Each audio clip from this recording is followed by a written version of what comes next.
from Raw Story. Charlie Kirk was betrayed. Right-winger turns on Turning Point leadership after murder. Candace has, I would just describe it as officially gone for, I don't know, what would you describe this as? The kill shot on Turning Point USA. She is not just implying that they were involved in the murder of Charlie Kirk, but that everybody should get a refund, and she's trying to get them to pull their donations. She tweets, I received information last night that put the final pieces together for me. I now can say with full confidence that I believe Charlie Kirk was betrayed by the leadership of Turning Point USA and some of the very people who eulogized him on stage. Yes, I will be naming names and providing evidence for my claims. And I'm making a personal plea to every well-meaning person who donated to this godforsaken organization to request a refund. You were lied to, and leadership knew. Oh, boy. Candace is doing everything she can to destroy Turning Point USA. And then we have, we have this video. Evan Kilgore posted it. Candace Owens just said a close family friend of Andrew Colvett allegedly reached out to her and said that Andrew told them he lost out of millions when Charlie rejected the deal with Benjamin Netanyahu earlier this year. Let me play the clip for you from her show. It's a minute long. We just can't all be hanging out in Delaware. And there's one more thing that came in regarding Andrew Colvett. Very close family friend of Andrew Colvett had messaged me early on. And I, again, was not tracking any of this at the time, but they had said that they felt that Andrew Colvett was acting weird. And I'm sure that's not a big deal. I think we were all acting weird. Charlie Kirk was assassinated. But moreover, they had mentioned that specifically Andrew had told them that when Charlie said no to Bibi, he lost out on millions. Now, I'm going to say allegedly because this is a tip, but I have that tip in writing. I'm not lying to you. And I thought to myself, that is so weird. How could the spokesperson at Turning Point USA be on the, how could they be gaining millions from that?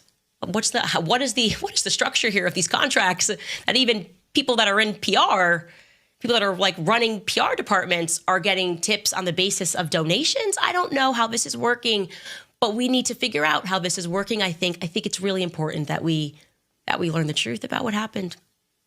Who's Pierre? Is it Pierre DuPont? And has Turning Point been paid? Obviously, it wouldn't be on this year's taxes. You're not going to find those on this year's taxes, but they would be on next year's. But we can ask now. You know, I was having a conversation with a friend of mine, and we were talking about how the average reading level in the United States is around like 7th grade. And I think she first had the 8th grade. And I was like, this is funny because this just came up on Timcast the other night. I think it's actually around 7th grade. And then I was like, I double checked because we pulled up the data. And it actually ranges from between 5th to 8th grade. So it's like 6th, 7th grade reading level. And if I don't think Candace is stupid. I think she's actually super intelligent. I think she's a genius. And what I mean by that is not that she's a good person, but I believe that she is extremely aware. She is quick to learn and understand what she is doing. That's why I think what she's doing is amoral, is wrong. It's immoral. Because the way she just phrased all of that to imply that there was some illicit deal with Andrew Colvett in Israel, it's exactly what she's been doing. And I'm going to say this, much to the, I suppose it'll sound elitist and insulting, but the people of low reading comprehension who can't parse through the manipulations, they believe this. I was at the poker room over the weekend, and there were these young guys who were like, "Did you hear that Candace is in hiding now because Israel and like they're trying to kill her over this Charlie stuff?" And I said, "You mean how she posted her show was off the air for the week because it was Thanksgiving?" And they were like, "She didn't say that." I'm like, "Yeah, she didn't say anything. It was vague." That's what she does, vagaries, so that you connect the dots and you can believe whatever it is you want to believe without her actually having said anything. So let me put it like this. If Andrew Colvett is working at a nonprofit, or literally anybody works at a nonprofit, often you get commissions on, it's called development. If you bring in a large donor, you will get a commission. That is completely normal at nonprofits. You may not like it. People may say, I think it's wrong that you get a commission on donations, but nonprofits are the same as any other business. Mm-hmm. So executive directors at nonprofits at big ones are going to make $1 million salaries. And I honestly think it's stupid that people get mad about this, because if you want CEO level talent, you have to pay CEO level wages. Usually it's not going to be identical. You know, I think Charlie was getting, I think they say it was around $1 million between four different nonprofits, and he was worth substantially more than that. His show alone was probably bringing way more anyway. But if Colvette or literally anybody was organizing some kind of deal, be it with Netanyahu or anyone else, now you can argue that in of itself is wrong. But getting a commission on a donation is actually fairly routine for big organizations, especially when someone is working with, they call it development. So the insinuation now is that Turning Point USA killed Charlie, but the sledgehammer, of course, is when she says everybody should request a refund from this organization. Now, obviously, y'all know that, you know, we have the minorest of drama issues with Turning Point. We're not going to be there at AmFest, but it is what it is. I ain't crying about it. I talk to these guys relatively often, so whatever. But the idea that you would try to destroy them and get everybody to pull their donations using the insinuation they murdered Charlie Kirk is evil. It's evil. My whole thing with this, because I get asked about, what do you think about what Candace did? Or what's it? Like, look, I got no problem with people that want to question the official narrative. No problem. You know, I got questions about the whole, 30-06 caliber, and is this really going to, did it do the damage, et cetera? Sure. What I don't understand, though, and I worded it to someone this way once.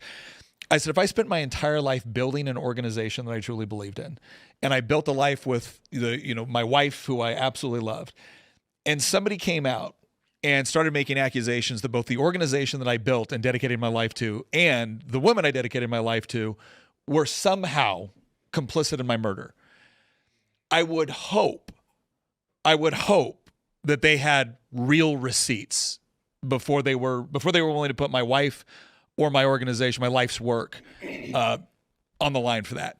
Again, you can ask all you want, but I would hope before people would believe that, you would actually be bringing something fairly concrete. Has Candace? Man, I'd hope that. Well, I can only imagine that if/when I die, I got a lot of text messages with people that can be made to say. You know what? I wonder if I could You could take any text message from me to anybody else and make it sound crazy. Let me see if I can find. Especially Tim's. Well, hold on. I'm grabbing Phil over here. Let's see.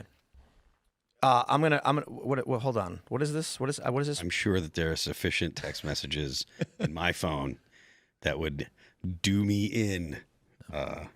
I'm trying to find a text from Phil that's not really bad. It's kind of vague. Just hard R's, straight hard R's all the time. I mean, there's just the N-word like crazy. I don't want to read any of those.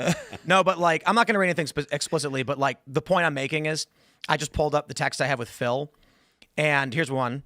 Hey, Tim, thanks again for today. When you get a chance, can you shoot me Chad's number? And then all I have to do is go, here's a message from Phil. Chad, I remember that day when we were all hanging out.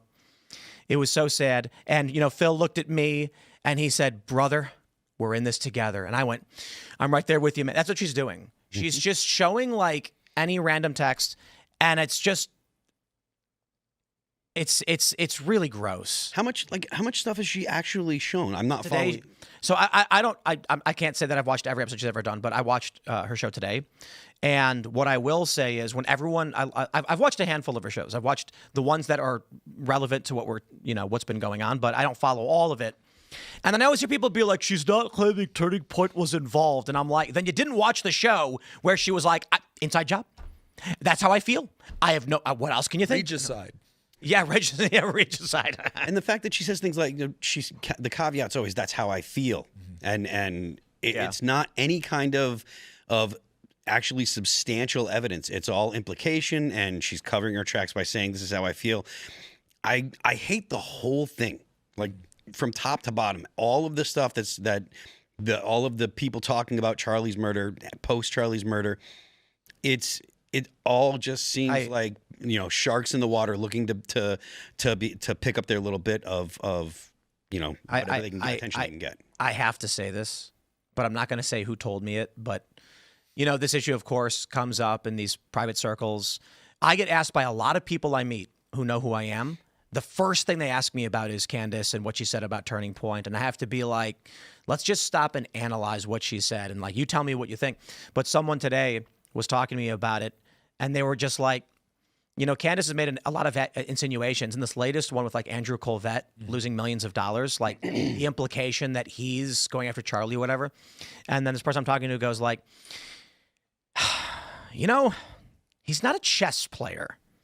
And that's like the nicest way of saying, with all due respect to Colvette, that he doesn't have the capability to plot something of this. I'm not trying to be a dick. Yeah. But like the insinuation that their spokesperson had the capability to map out this plan involving the French Foreign Legion and Israeli spies and like getting security pulled from the roof. Just all of that's required. Now, I got to be honest, I've worked at security companies where I've met people who you can tell have that capability, and I'm sure you have too. It's not as easy as people want to make it out to be. It's absolutely not. And any like we talked about it before, like a single janitor walking up to the roof would have ruined the whole thing. Yeah. So there's all these little nooks and crannies that have to be available, and that's why I think it is actually very strange. Mm-hmm. When Charlie's security was like, the police said it was fine, they got it, and I'm like, nah, that don't add up. Like security companies don't just be like, we know there's roof access, and we're not going to put an old lady knitting in front of the door. Like you have an old lady knitting in front of the door, and Charlie's alive. So that does not add up. I mean.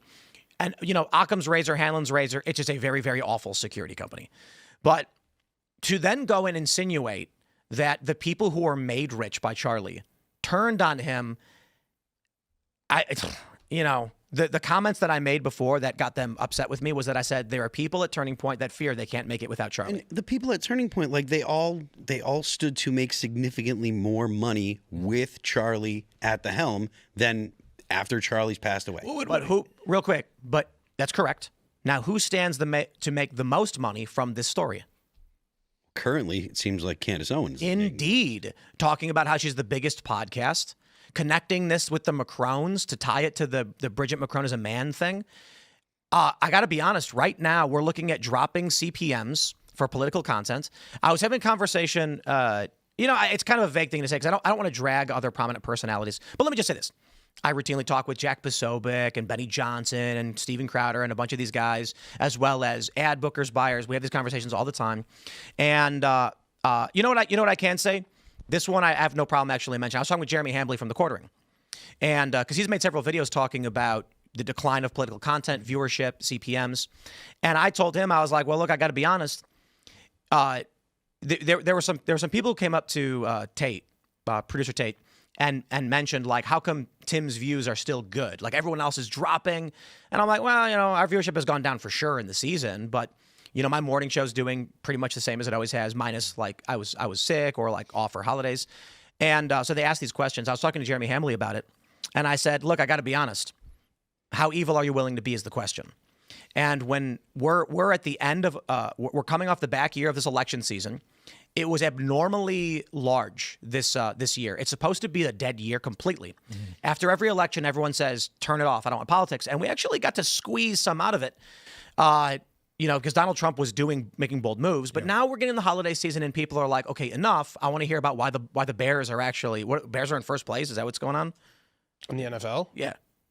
In the NFC East, is it? I have no idea. I know the Vikings are having a doo-doo season. All I know is my buddies from Chicago are like, can you believe that the Bears are actually like leading? And I was like, is that true? That's what people care about right now. Yeah. But I said, listen, there's two things you can do. What most people do is they try to figure out what kind of content can I make that people actually are interested in. Mm-hmm. We are in the business of trying to inform an audience on what they want, but also not just giving them red meat, right? The point is, can I cover news subjects you are interested in? So what we found inadvertently is that the space weather stuff does. Bears are 9-3.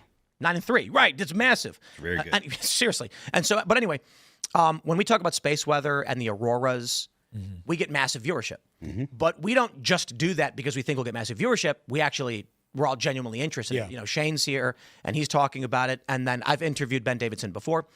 And so, again, telling Jeremy, I was like, you can do things like that and try and figure out, you have an audience, they're asking for commentary. Are you providing the commentary they're asking for? Or you can do what Candace does and show old text messages going back to 2018. You can make vague insinuations that they can't sue you over, and then be vague enough to where people think there's a grand conspiracy and do a true crime drama where you accuse the French First Lady of having a dong. And you will get millions of views and you will make lots of money, for which now I think it's, a Fortune is saying that she makes around $10 million a year. And I'd estimate more than that. So that's to say you don't think she's just ignorant. You think she's a acting with genius. malice for financial gain and social media clicks. Malice in the legal sense, I think that she is fully cognizant of what she's doing. And I do not say it lightly that I think she's a genius, right? You know, it reminds me of that Harry Potter line where Snape says, you know, Dumbledore's a great wizard, and Bellatrix, it's all mad. He's like, he is a great wizard, and only a fool would. Yeah, Candace Owens is ridiculously smart. I've told the story. I went on her show when she was at Daily Wire, and I was shocked by how quick-witted, intelligent, and well-read she was. Mm-hmm. Even before the show, she knew all, like, current news. I'm like, she must be reading nearly as much news as I do to know what she knows and to put these dots together. She's very, very intelligent. So when I see the things she's saying, and I know these techniques in manipulation, like when she said, I'll be off the air this week as an update, the White House has confirmed receipt of the assassination plot against me. It's manipulative language intentionally to trick people into thinking she's going into hiding because of an assassination plot. And I saw an account today that's following all this, and they say, well, the White House has confirmed the threat. It's like, no, the White House confirmed receipt of the threat. This is an important distinction. This isn't minor. And again, I go back. I have not spent any time on any of my show or my social media going after Candace Owens for any of this stuff. Right? I'm like, whatever. But my issue comes down to, okay, fine. Once again, if you're going to make this sort of accusations, if it were me, if you were making these accusations about people I loved, I would want more evidence than what you're presenting. The other thing that I don't understand is this. If you honestly believe that you have uncovered something that could potentially blow the lid off of one of the most consequential conspiracies, and I don't say conspiracy pejoratively, I mean it in the actual word and what the word means. What? Okay, look, I've done a little intel analysis in my life where I was tracking terror cells. My father was a homicide detective, and he will tell you that if you really do have all of these sources that are providing you information, every time you go out there and publicly talk about private sources close to people that are doing it, you essentially destroy that source's ability to give you future information. Because now they lose access and placement as the organizations that you're investigating shut down. So my question is this: for anybody that is again just genuinely interested in this, and you know, again, there's plenty to be interested in. If your goal is really to get to the truth, to the bottom of what happened, what really happened with Charlie, if that is, why would you go about doing it this way as an investigation? You wouldn't. I know why you would do it as a content creator. I don't know why you would do it as someone that's trying to get to the bottom of, again, a horrific crime. You know, I watched her show today. It's very female coded. And that means she talked a lot about Charlie's clothing, and it was very much like Charlie was trying to find something to wear. And I said, you can't wear that jacket. And it's very emotional, social, female coding. Guys don't talk or think this way. And that's why she also has the Stanley, you know, thermos or whatever. It's a very female trendy thing. And it's been reported previously that she and Brett Cooper and others, it's the womanosphere, right? The trad wife, prominent conservative women. It's a true crime drama. And it plays really, really well among women. And I think that's the play she's making.